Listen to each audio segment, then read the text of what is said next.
Donc, on est rendu une 9e session dans notre sujet. En réalité, c'est la dernière session, mais la semaine prochaine, on va avoir comme... récapitulation. Un quoi? Récapitulation. Récapitulation. Oui, quasiment. Un recap, Un comme on recap, dit. Un survol, un autre mot. Oui. Et puis, naturellement, on a commencé avec la question, pourquoi est-ce que je ressens que je n'arrive pas à la hauteur?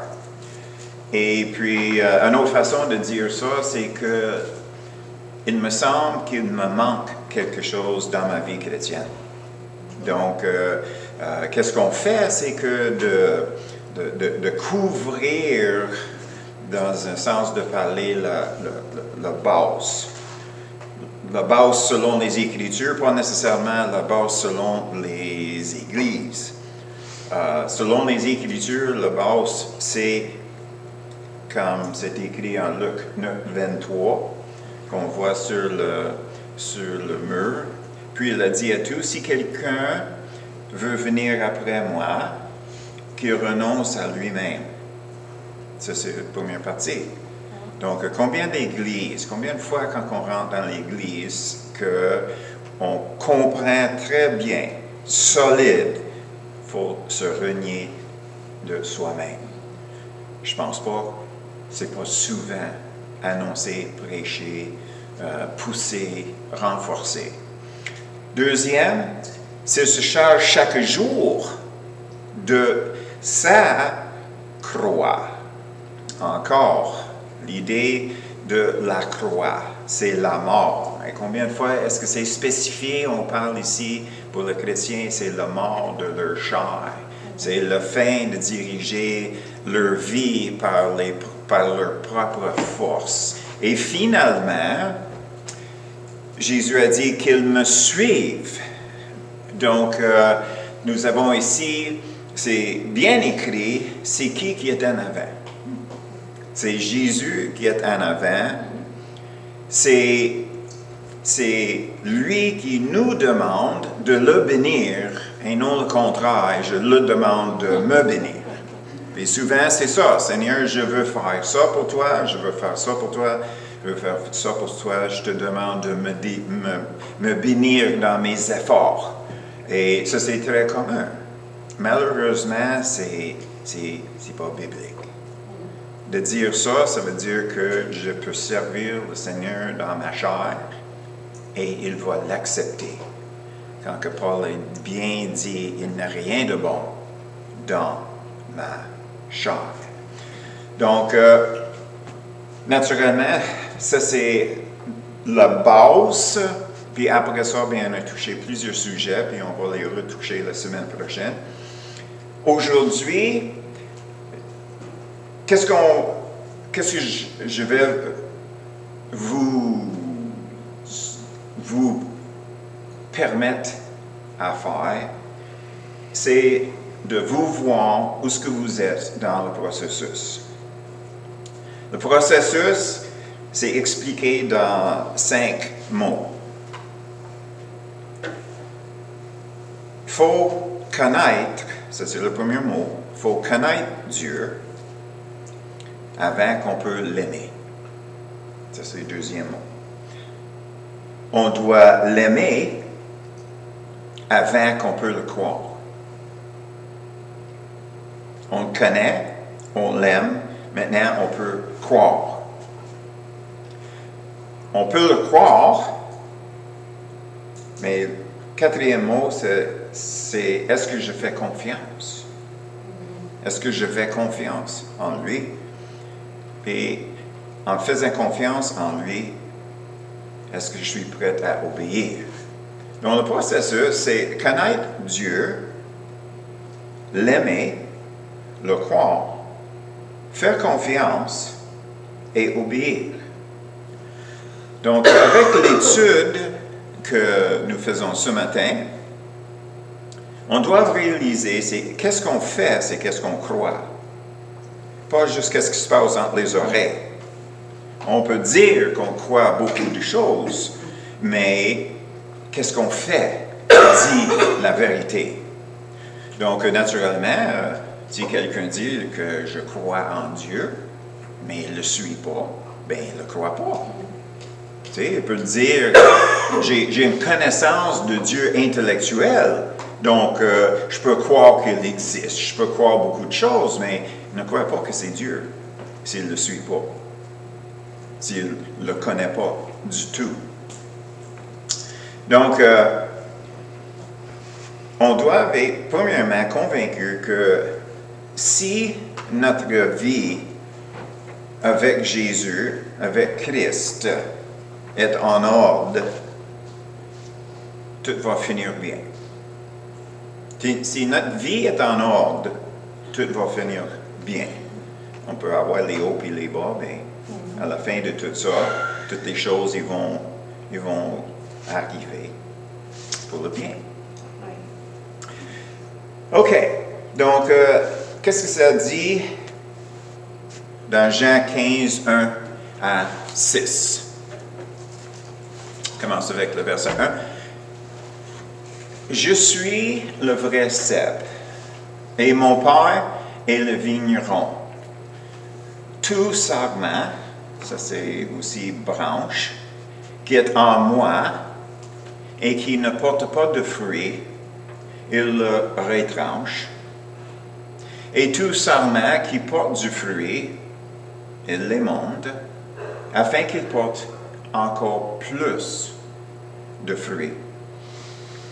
Déjà, vous êtes purs à cause de la parole que je vous ai annoncée. Le verset 3, 4.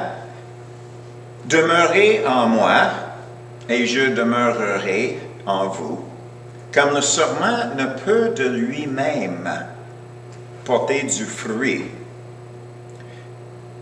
s'il ne demeure attaché au cep, ainsi vous ne le pouvez non plus si vous ne demeurez en moi. Je suis le cep, vous êtes les sarments. Celui qui demeure en moi et en qui je demeure porte beaucoup de fruits, car sans moi, vous ne pouvez rien faire. Le verset 6, si quelqu'un ne demeure pas en moi, il est jeté dehors comme le sarment et il sèche. Puis on ramasse les sarments, on les jette au feu et ils brûlent. Naturellement, la question ici, c'est que, est-ce qu'il parle de l'enfer? Est-ce qu'il parle de l'enfer? Moi, je dirais non. Puis quand que ça parle de brûler, l'impression que j'ai, c'est que si le Seigneur laisse un chrétien prendre leur propre direction, il va se trouver dans les troubles et il sera éprouvé par le feu. Donc, l'idée pour le Seigneur, c'est toujours d'amener quelqu'un à lui. Et on sait qu'il y a les gens, pour une raison ou une autre, qui délaissent le Seigneur. Ça veut dire que la personne n'est plus, ne veut pas vivre de la façon que le Saint-Esprit, que Dieu dirige. Donc, il rebelle. Mais est-ce que ça veut dire que cette personne-là ne peut pas retourner au Seigneur? Pas du tout. Mais la plupart des témoignages qu'on entend, la personne passe dans un feu, dans un temps très difficile. Puis dans ce temps-là, c'est un temps de purification. C'est une purification dans leurs états internes qui produit que la personne revienne au Seigneur. Donc, avec cette idée-là, je vous le donne pour ne pas sauter directement. Si je me trouve rétrograde, qu'il n'y a pas de retour. Mais c'est sûr que je n'ai pas entendu une histoire d'un rétrograde qui est retourné au Seigneur, qui n'avait pas passé par le feu. Façon de parler. OK. Donc, la première chose à réaliser, c'est que la branche ou le sarment est complètement et absolument dépendant sur le riz. Totalement, absolument. Donc, quand on a commencé notre étude, de se renier de soi-même, si on regarde ça avec cette écriture-là, qu'est-ce que ça veut dire? C'est que on ne peut pas avoir un entre-deux. Comme chrétien, on ne peut pas dépendre sur soi-même. C'est vraiment à apprendre à travers notre vécu avec le Seigneur. C'est de réaliser que malheureusement, on ne peut pas servir le Seigneur dans notre chair. Donc, c'est cette idée-là de se renoncer de soi-même que Jésus parle ici. C'est d'être entièrement dépendant sur lui. Puis on ne devrait pas oublier que les chapitres 13 jusqu'à la fin de 17, ça c'est les discours que Jésus avait avec ses disciples à la table durant le dernier souper qu'ils ont eu avant que lui était crucifié. Donc on doit réaliser que ça c'est le dernier message qu'il a laissé à ses disciples avant de partir, après 3 ans et demi de temps passé ensemble. Donc, ils ont déjà eu beaucoup de vécu avec Jésus. Donc, Jésus veut vraiment mettre l'emphase sur les choses qui sont de première importance. Et alors, on se trouve ce discours ici. Donc, la branche, le sarment est complètement et absolument l'abandon absolu pour être dépendant sur lui. La deuxième chose à réaliser, c'est que c'est Jésus, c'est le cep qui fait le travail. C'est le cep qui fait le travail pour nourrir les branches. Donc, c'est le cep qui tire la nourriture du sol. Puis naturellement, ici, on voit que c'est Jésus veut qu'on soit complètement dépendant sur lui, donc c'est supposé d'être lui qui fait le travail. Naturellement, le sarment reçoivent le sève, puis c'est le sève qui produit les raisins. Puis naturellement, le vigneron, qui est le père, dans le cas d'un vigneron, le vigneron, il fait tout que les raisins vont produire un vin, un bon vin. Mais le vin, ce n'est pas pour le vigneron. Le vigneron produit le vin pour les autres. Donc, on doit réaliser que tout ce que Dieu fait comme le vigneron, à travers Jésus, par le Saint-Esprit, qui est le sève, qui rentre dans le croyant pour nourrir le croyant et de œuvrer dans le croyant pour produire le fruit. Mais le fruit, ce n'est pas pour Dieu. Le fruit, c'est pour les autres. Naturellement, quand que le fruit est bon, le vigneron est content. Ça, c'est juste normal. Donc, on doit réaliser que tout ce que Dieu fait, c'est lui qui le fait, mais c'est aussi pour le bien de ceux qui sont autour, les chrétiens. Donc, nous avons l'idée que c'est toujours le cep qui nourrit les branches et continuellement, sans arrêt. Naturellement, nous autres, on est l'hiver, puis avec la neige, on pense que tout est mort durant l'hiver. Mais si on allait avec les saisons, la vérité, c'est que les choses ne sont pas mortes. Peut-être ils dorment, mais il reste quand même assez de nourriture dans les arbres, dans les vignes, qu'ils puissent revenir en vie, si on veut le dire de même, au printemps. Mais quand même, dans toutes les saisons, tout ce qui est nécessaire pour les branches à survivre, c'est déjà en place. Puis c'est la même chose avec nous. La deuxième chose, c'est que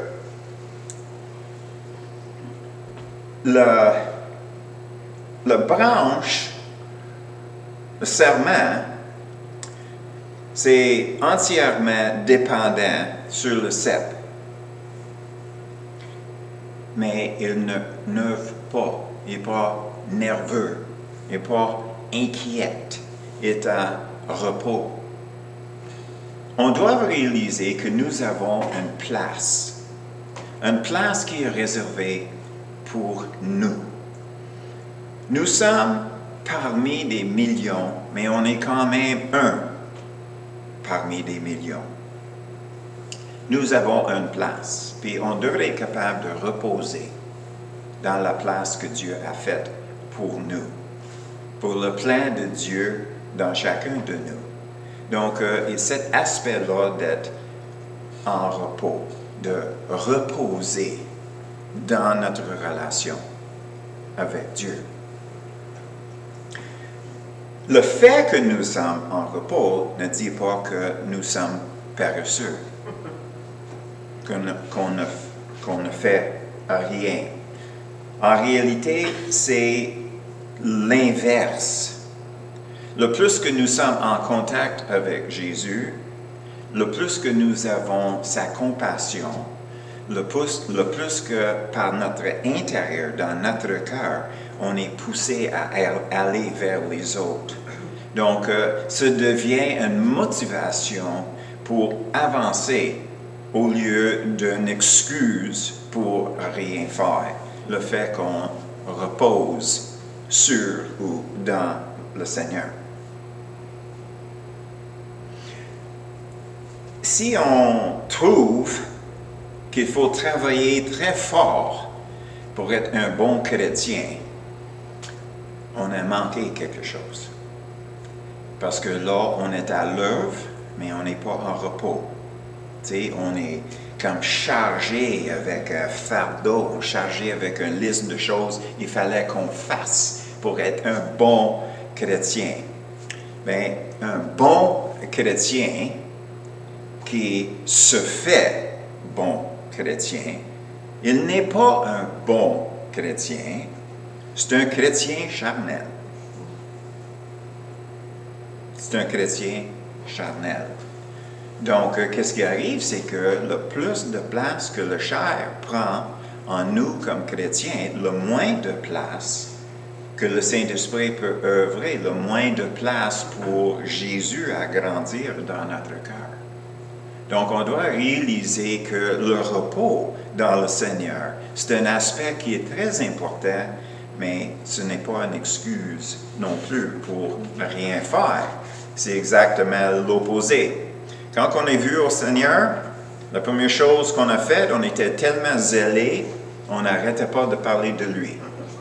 Donc, est-ce qu'on était en repos, en paresse dans ce temps-là? Non, on était motivés. Puis c'est la même chose après 40 ans dans le Seigneur.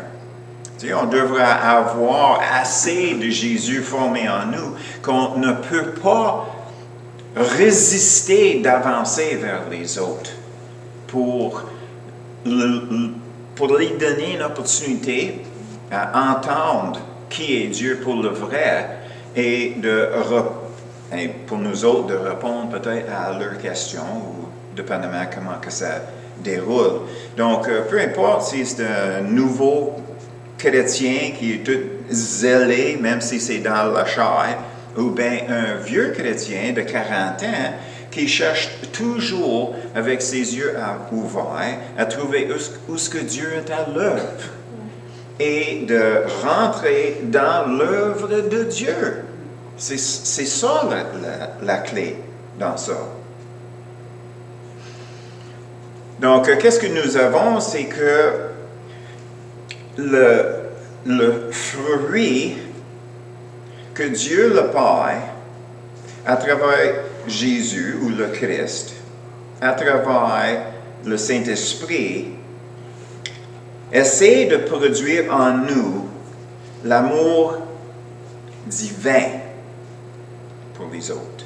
Tu sais, pas juste un amour, une compassion qui vient de nous parce qu'on est sensible aux autres, mais vraiment un amour divin. Puis on voit ça en Romains 5, on connaît le verset, ça veut dire que l'amour de Dieu est répandu dans notre cœur par le Saint-Esprit. L'espérance ne trompe point parce que l'amour de Dieu est répandu dans nos cœurs par le Saint-Esprit qui nous a été donné. Remarquez bien que l'amour, ce n'est pas séparé du Saint-Esprit. L'amour de Dieu est répandu dans nos cœurs par le Saint-Esprit qui est en nous. Donc, comme j'avais déjà mentionné, des fois, quand on prie pour quelque chose de Dieu, une guérison, de l'aide, de ci, de ça. Puis là, qu'est-ce qu'on fait? C'est qu'on va vers Dieu, mais on veut sortir de lui une partie de lui. Au lieu de réaliser que nous avons lui en tout. Toute sa puissance, tout son amour est déjà en nous. Ça demeure en nous. Donc, il faut poser la question, c'est quoi qui nous amène à demander ces choses-là? Puis, la seule réponse que moi je trouve, c'est qu'on ne réalise pas vraiment qu'est-ce que ça veut dire d'avoir le Saint-Esprit qui demeure en nous. C'est comme le Saint-Esprit demeure en nous, mais quand on prie, on regarde vers le ciel. C'est comme faire une commande sur l'Internet. Tu sais, l'écran est là, on cherche quelque chose, on place notre demande, notre commande, puis là, on attend que ça arrive à la porte. Donc, ça nous amène à la question, est-ce que on vient à lui pour nous décrire c'est quoi la situation? Ou est-ce que nous partons avec nos propres idées selon notre vue naturelle?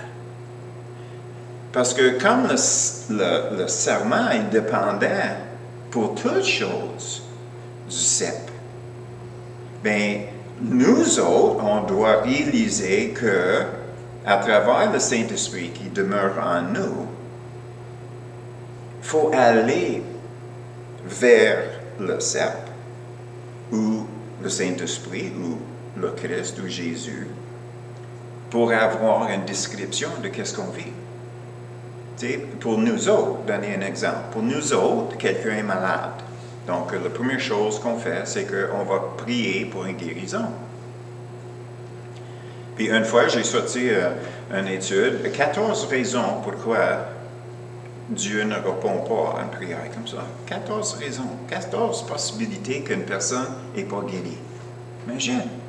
Mais c'est parce que pour nous autres, on commence avec le naturel, on commence avec le corps physique. Après ça, on passe à l'âme, ou notre volonté, notre l'intelligence, nos émotions. Et puis, dernièrement, on va vers l'esprit. Tandis que Dieu fait le sens contraire. Quand on est venu à Jésus puis on était pardonné, ça veut dire qu'on avait accès à Dieu pour la première fois pour réel. En ce moment-là, on était guéri spirituellement. Donc, quand une personne est malade, il faut poser la question, est-ce que ça c'est une situation spirituelle? Est-ce que ça c'est une situation de l'âme? Parce qu'on sait qu'une personne qui est toujours nerveuse, inquiète, peut avoir des problèmes physiques. Donc, pendant que nous sommes portés à aller directement vers le physique, puis après ça, peut-être l'âme, et après ça, peut-être spirituellement, Dieu voit les choses différemment. Il commence avec le spirituel, puis là, il descend au physique.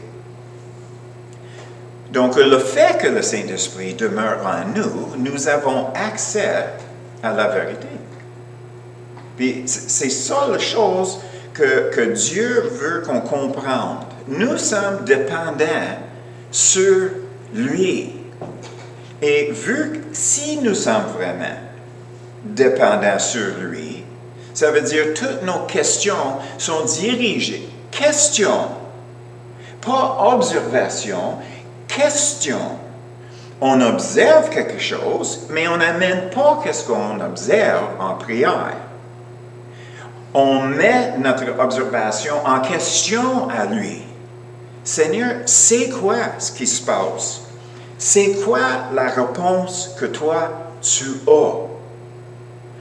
Et tout ça revient, parce qu'on a parlé au tout début, croire. Si on croit en lui, il nous dit, prends contrôle de tes pensées. Et pensez de cette façon comme ça. Si on croit, si on fait confiance, si on est obéissant, on pense différemment. Donc, nos prières ne sont plus dirigées par nos craintes puis nos peurs, soit pour nous ou quelqu'un d'autre.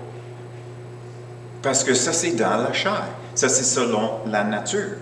Ce n'est pas selon le spirituel. Nous sommes un peuple spirituel, il faut rester dans l'esprit.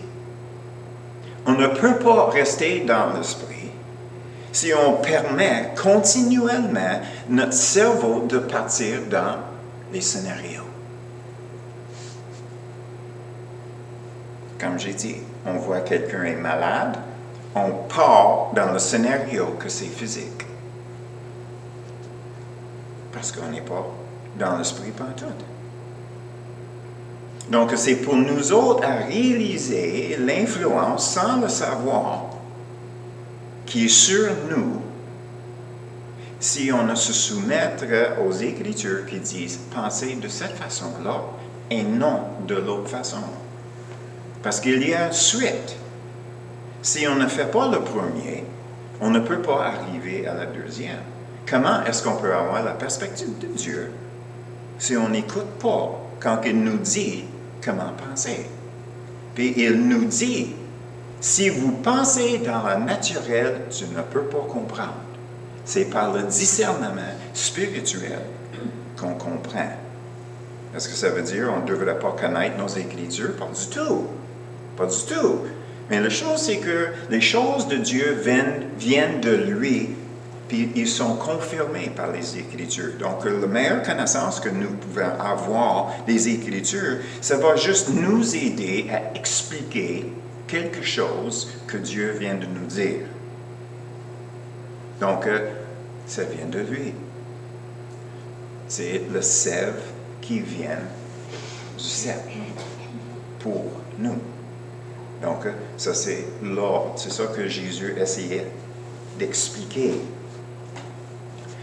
Si on veut avoir une définition de l'amour, agapé, l'amour de Dieu, c'est dans le 1 Corinthiens 13, 4 à 8. Et le verset qui est le plus important je crois que c'est le verset 5. L'autre après, charité, ne cherche point son intérêt. Ne cherche point. Ça veut dire jamais. Jamais dans la chair. L'amour de Dieu ne peut pas fleurir dans la chair.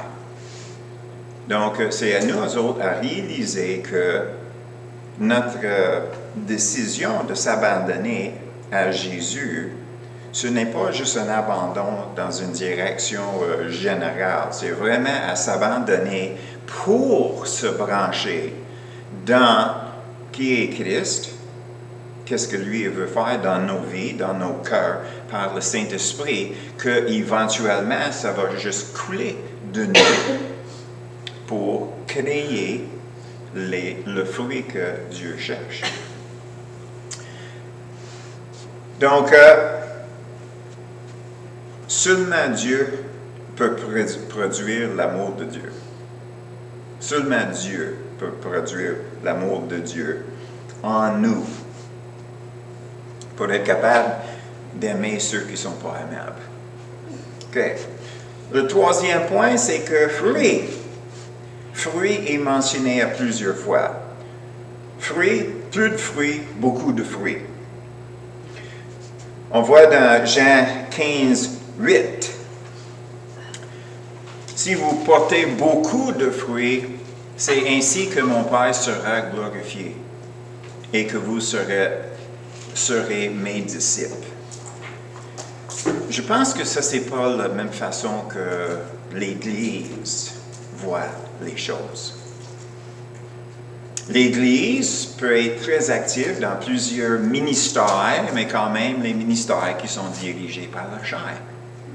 Donc, peut-être l'Église, le baptiste, l'Assemblée est glorifiée à travers de toutes les œuvres qu'ils font pour les démunis, pour le ci, pour le ça, mais est-ce que c'est Dieu qui est vraiment glorifié?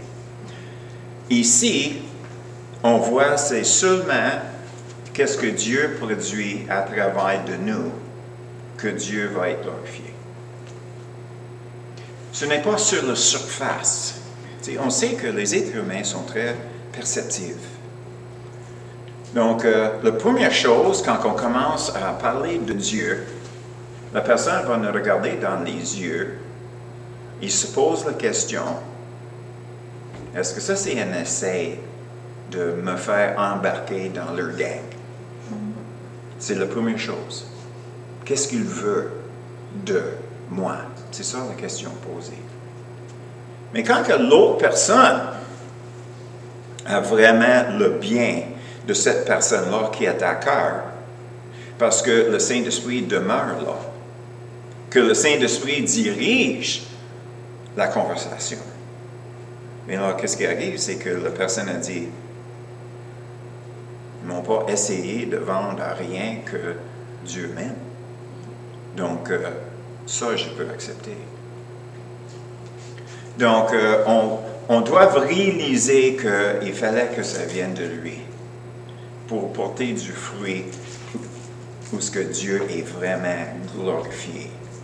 Et naturellement, il y a toujours la question de péché dans ça. La question de péché. Dieu est glorifié quand on vit une vie sainte, n'est-ce pas? La vie sainte. Et comme nous avons déjà découvert, l'opposé de sainte, c'est égoïste. C'est égoïste. Donc, comme on vient de voir, ce n'est pas notre intérêt, c'est l'intérêt de Dieu. C'est ça la différence. Donc, c'est impossible de courir après nos propres intérêts et vivre une vie sainte parce que c'est égoïste. Donc, à la source, c'est le péché. C'est la nature pécheresse. Donc, il faut complètement débarquer de cette idée-là que je peux plaire à Dieu, je peux œuvrer par Dieu, par mes propres forces. Non, je suis la branche. Je suis la branche, je ne suis pas le cep. Le cep produit en moi tout ce qui est nécessaire pour glorifier le Père, qui est le vigneron, qui produit ces raisins-là pour ses clients. Si on veut le dire de même, ça veut dire le monde autour de nous. Donc, le verset Jean 15, 1, comme je viens de dire, c'est Dieu qui est le vigneron. Et c'est lui qui veille. C'est lui qui veille sur la connexion que nous avons avec Christ, avec Jésus. Je dis Christ parce que Jésus, c'est la personne. Christ, c'est qui il est, Dieu. Mais on aime quand même dire plus Jésus. C'est notre ami, n'est-ce pas? Okay? Donc, c'est Dieu le Père qui veille sur notre relation avec Jésus. Et c'est Jésus qui veille sur notre relation avec le Saint-Esprit. Puis le Saint-Esprit qui veille sur notre relation avec Jésus et avec le Père. Donc, naturellement, c'est un roue qui tourne. Alors, qu'est-ce qu'on doit réaliser? C'est que c'est la puissance de Dieu à travers de Jésus qu'on produit le fruit. Et naturellement, qu'est-ce qui arrive? C'est que des fois, on ne met pas la connexion quand on parle de puissance de Dieu. On pense de puissance qui vient de Dieu. Pas la puissance de Dieu. La puissance de Dieu, c'est le Saint-Esprit. La puissance de Dieu, c'est le Saint-Esprit. Nous autres, on pense de manifestation. Si on pense de puissance, on pense de qu'est-ce que quelque chose qui est puissant peut faire. Donc, on regarde plus le résultat. Donc, on dit, c'est la puissance de Dieu qui a guéri la personne. C'est la puissance, puis on parle toujours de qu'est-ce qui se manifeste. Mais à la source de Dieu, la puissance de Dieu, c'est le Saint-Esprit. Donc, la puissance de Dieu demeure en nous. Mais c'est produit sous la direction de Dieu. Vous me suivez? La puissance de Dieu demeure en nous. Mais ça sort selon Dieu. Mais c'est toujours là. On est toujours capable de prier pour quelqu'un pour que la personne peut être guérie. C'est toujours présent. Mais ce n'est pas à nous à gérer. C'est à nous à posséder. Ici, mentalement aussi, c'est de réaliser la puissance, le pouvoir de Dieu, c'est toujours présent. Pourquoi? Parce que Dieu demeure en moi et je demeure en lui. Donc, la connexion est toujours là. Il n'y a pas de petit contact. C'est pas comme Dieu, c'est une usine mégawatt d'électricité, puis moi j'ai un flashlight. Non. Tout ce qui est dans cette mégawatt demeure en moi, même si ça n'a pas l'air que je suis toujours allumé. Mais c'est toujours là. Ça prend le Saint-Esprit à faire le switch, clic, puis là, je suis allumé. OK? Puis, c'est une bonne illustration quand même, parce que si on vit selon le pouvoir de Dieu, la nourriture de Dieu, ben là, on est entièrement dépendant. Et puis, parce que nous sommes toujours entièrement dépendants sur le Saint-Esprit, bien, qu'est-ce qui arrive? C'est que on vit selon la révélation de Dieu. Il révèle à moi, donc que je reçoive une révélation. Quand que je reçois la révélation, c'est vérifié par les Écritures. Mais souvent, qu'est-ce qu'on veut? On veut savoir d'avance, n'est-ce pas? C'est quoi qui va m'arriver demain? C'est quoi qui va m'arriver dans un mois?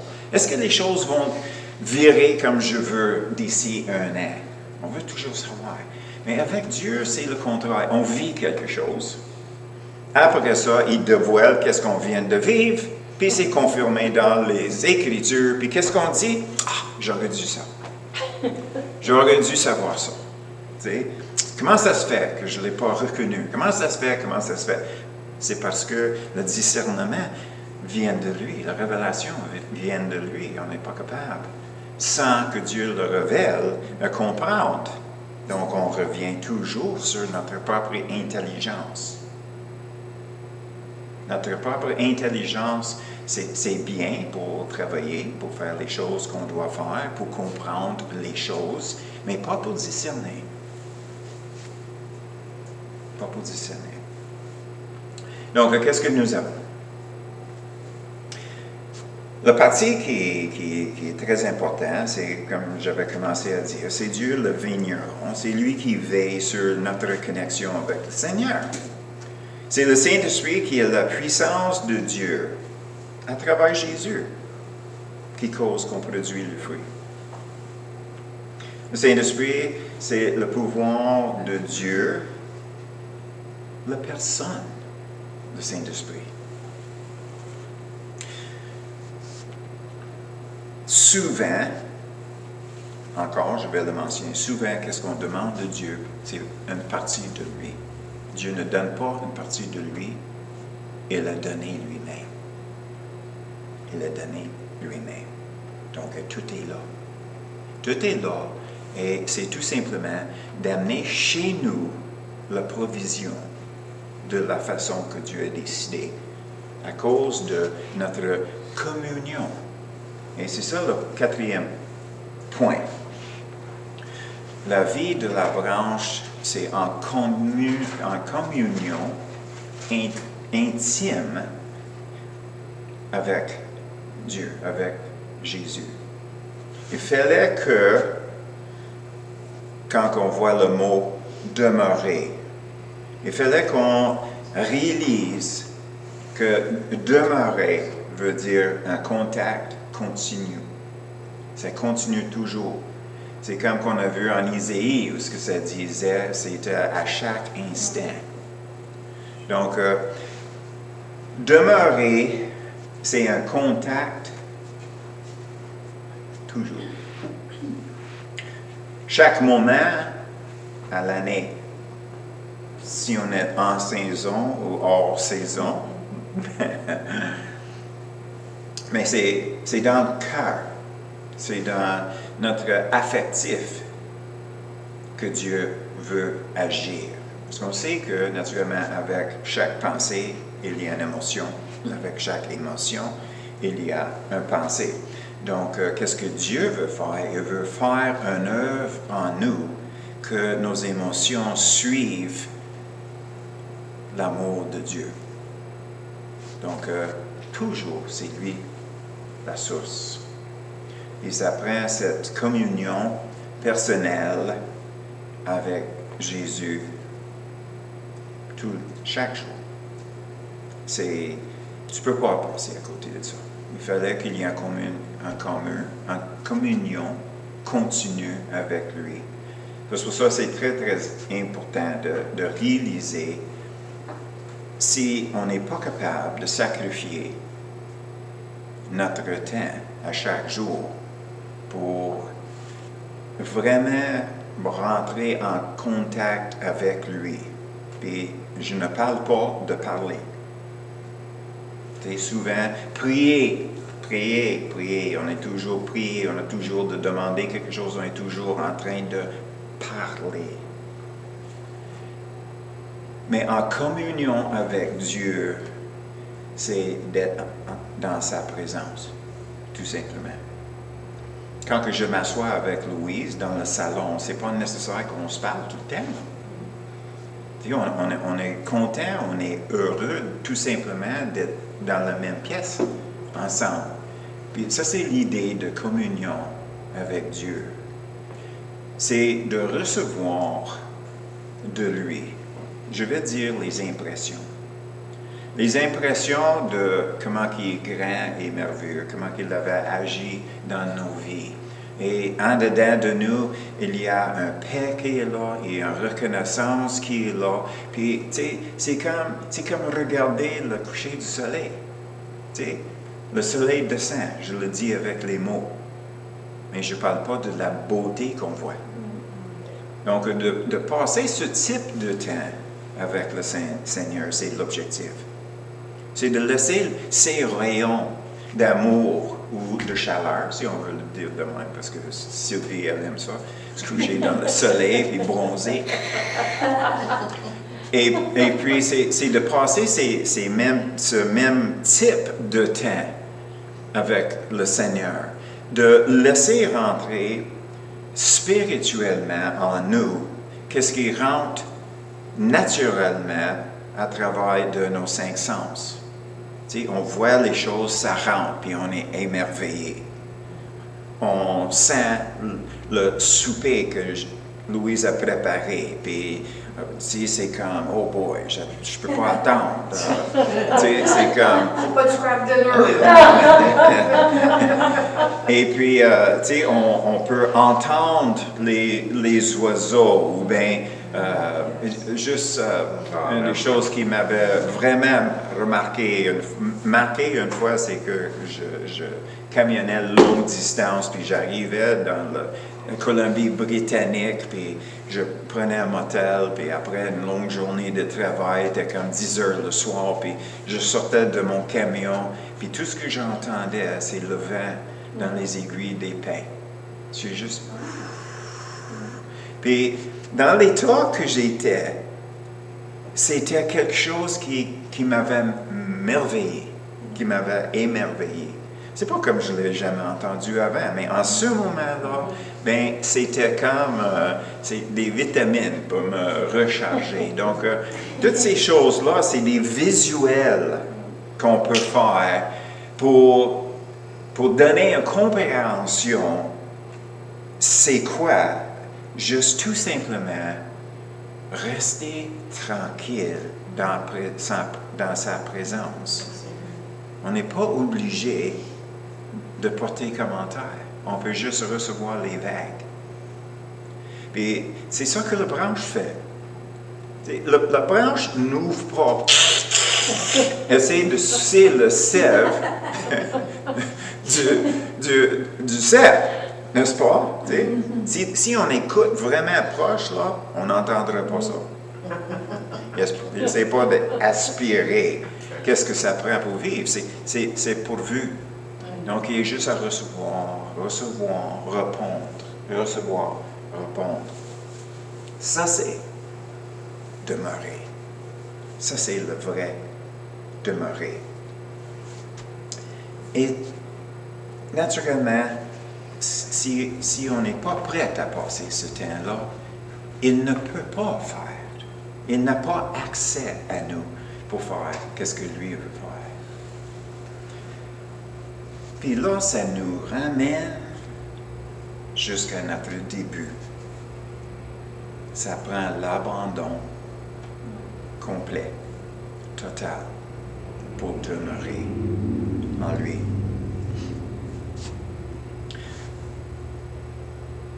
Malheureusement, les branches, ils ont juste 2 choses qu'ils peuvent faire dans la vie. Une chose, c'est de produire les raisins. La deuxième chose, c'est de produire la chaleur. On jette les branches dans le feu. On jette les branches dans le feu. Donc, si on demeure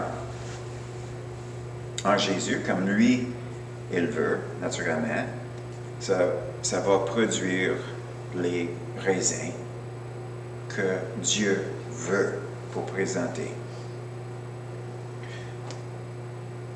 Le problème, c'est que on a tendance à regarder nos responsabilités. Puis on met nos responsabilités dans le devant. Fallait que je fais ça, fallait que je fais ça, fallait que je fais ça, fallait que je fais ça. Et puis à la fin de tout ça, oh Seigneur, aide-moi. Non. c'est pas ça. Le Seigneur sait qu'on a des responsabilités. Mais vivre dans le Seigneur, ce n'est pas une action intellectuelle.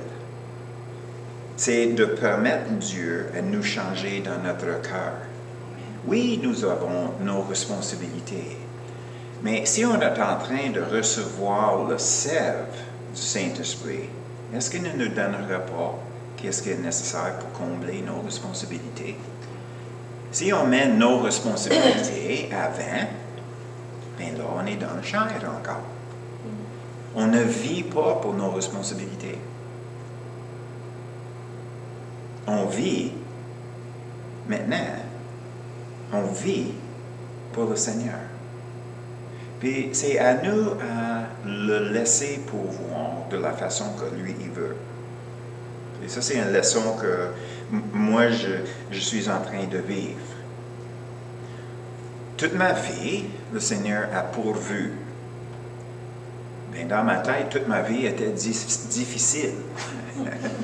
Donc, je veux que le futur soit facile. Qu'est-ce que je viens de faire? J'ai embarqué dans mes scénarios. Que mon avenir va être si difficile que le passé. Donc, je me trouve à la place où ce que je mets en pratique demeurer en lui. Puis, il faut penser de même. Tu vas toujours pouvoir pour moi. J'ai jamais manqué. Je ne manquerai jamais. Et pour être à la place que lui, il veut, que les raisins que lui, il a produits, il faut que j'accepte la place où ce qu'il me met. Donc, si il veut que je suis des raisins pour les démunis, ben, il fallait que je me trouve à quelque part avec les démunis. Même si j'ai $1 million dans la banque, il fallait que je m'identifie avec les démunis. Donc, c'est plus ou moins ça que Jésus a voulu du jeune homme qui était très riche. Qu'est-ce qui me manque? Puis il dit, ben, tu sais, donnez tout aux pauvres, puis suis-moi. Puis lui, il ne pouvait pas. Puis nous autres, on se trouve dans la même situation. Nous avons notre niveau de vivre qu'on ne veut pas abandonner, mais en même temps, on dit, oui, mais je veux être où ce que le Seigneur est. Et là, on voit comme Mère Thérèse, Teresa, à Calcutta. C'était dans le plus pauvre du monde.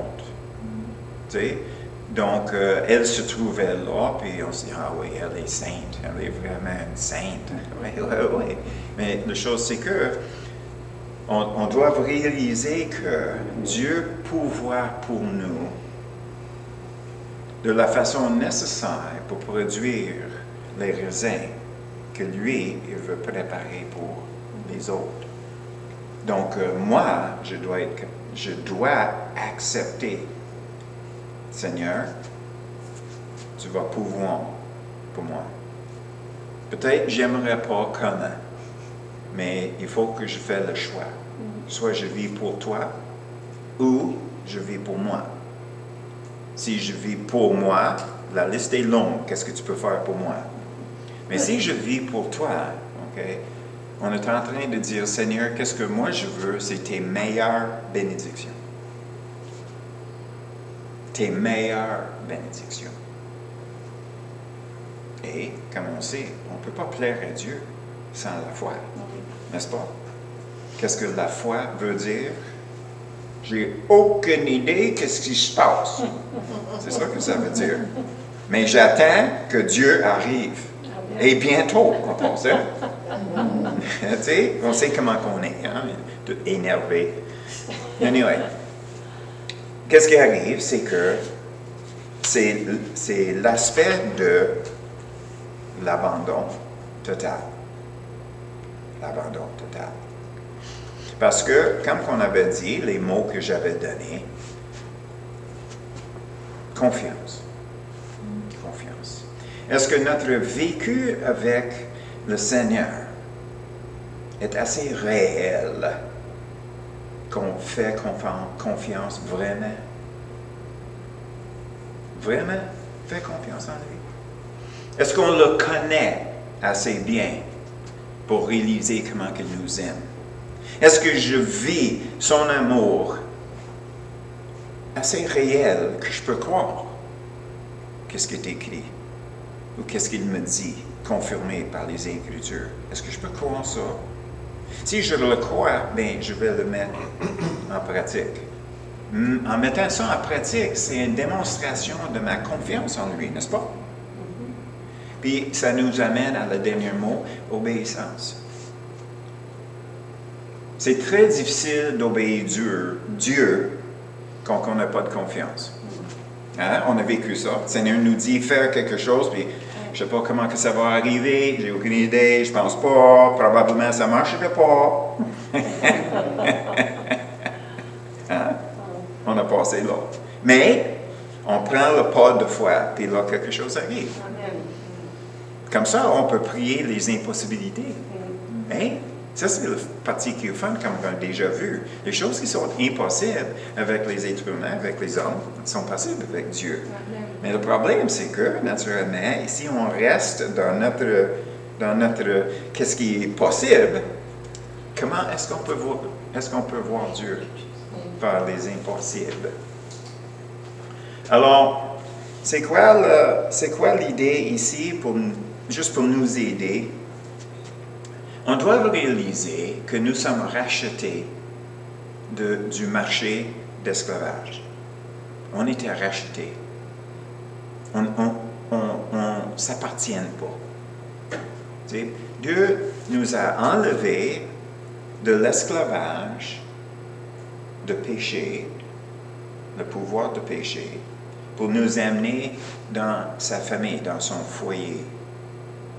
Puis nous sommes là pour devenir de plus en plus comme Jésus. Il a un plan pour chacun de nous. Mais on n'est pas libre, en réalité, de faire n'importe quoi. Si on prend ça à cœur, que nous sommes rachetés, si on prend ça à cœur, le prix que Jésus a payé, on ne veut pas reprendre nos vies. On veut faire confiance en Dieu totalement, même si c'est aveuglement parfois, par la foi. On doit réaliser qu'on ne s'appartient pas. Nous avons donné notre vie. Il fallait que ça soit réel. Et là, on revient à qu'est-ce qu'on croit. Qu'est-ce qu'on croit?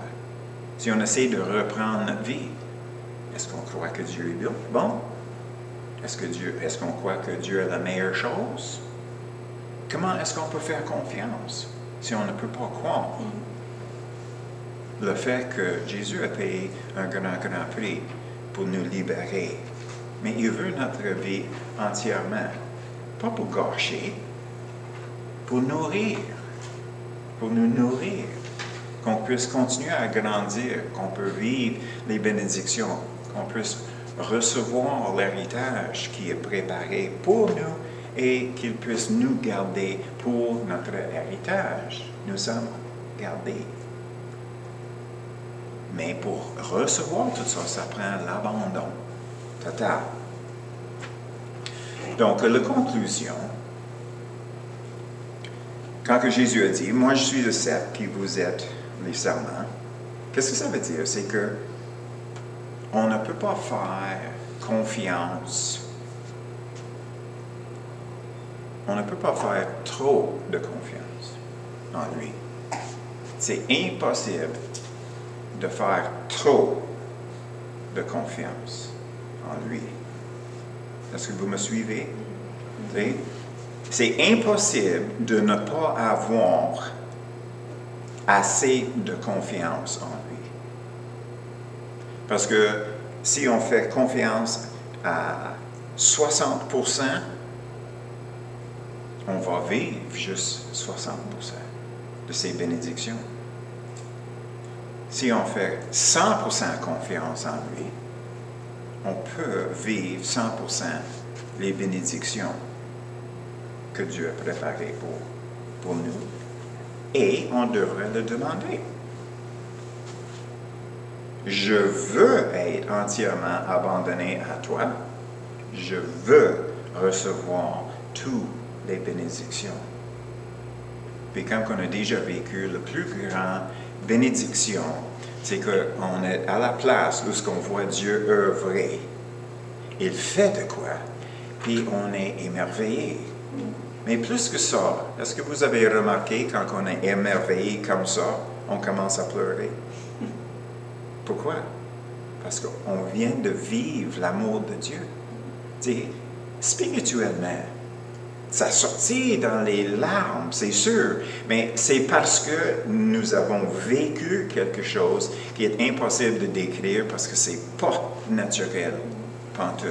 Ça, c'est les bénédictions. Ça, c'est les vraies bénédictions qui viennent de lui.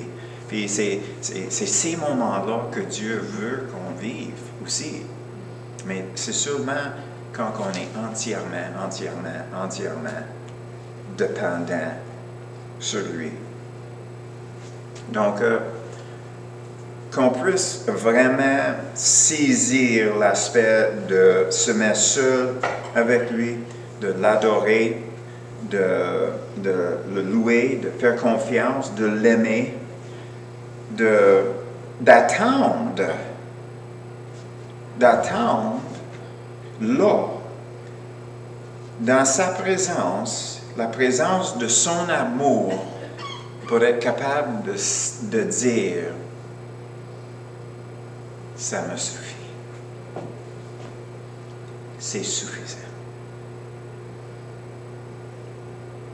Toi en moi, moi en toi, je suis entièrement comblé. C'est suffisant dans mon âme. Ça, c'est vraiment, qu'est-ce que Dieu veut produire en nous, les branches, les serments. Donc, qu'est-ce qu'on fait? C'est qu'est-ce qu'on croit réellement. On peut dire, j'aime Dieu avec tout mon cœur, mais si je ne passe pas le temps, si je ne lui donne mon cœur, si je n'attends pas pour recevoir tout ce qu'il a pour moi, mais on doit se mettre en question. Alors, comme toujours, prenez qu'est-ce que Dieu veut te donner aujourd'hui, ce matin.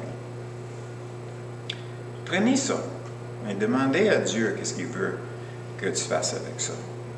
Et là, de continuer dans le même sens en amenant ça en prière. Et Dieu va nous rencontrer. Donc, la semaine prochaine, comme j'ai dit, c'est un survol. Et je peux dire d'avance que on va embarquer dans une étude. C'est quoi demeurer en Christ? C'est quoi demeurer en Christ?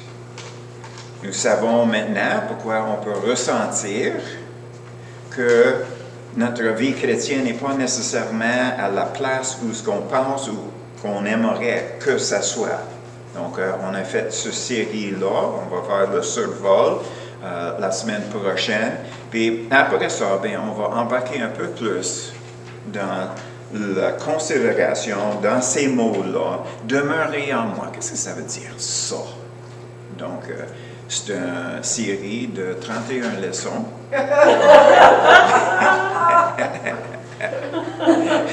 Mais, peut-être on peut faire 2 à la fois, ou 3, ou quelque chose. Non, on ne regarde pas une série de 31 semaines sur ça. Mais c'est sûr qu'on va regarder très sérieusement. Et je suis bien content que la plupart d'entre nous avons une longue relation avec le Seigneur. Parce que tout ce que ça va faire, c'est de donner les mots ou les paroles pour décrire qu'est-ce que nous avons déjà vécu. Puis ça, c'est la partie qui est fun. De dire, OK, ça veut dire ça, puis on est capable de dire, ah, ben, j'ai vécu ça, puis ça veut dire ça, ben je connais ça, puis ça veut dire ça, oui, j'ai réalisé ça, ça veut dire ça, oh, je ne l'ai jamais vu de même. Donc, c'est un peu l'objectif. Amen. Prochaine semaine. Merci, Merci, Perry. Perry.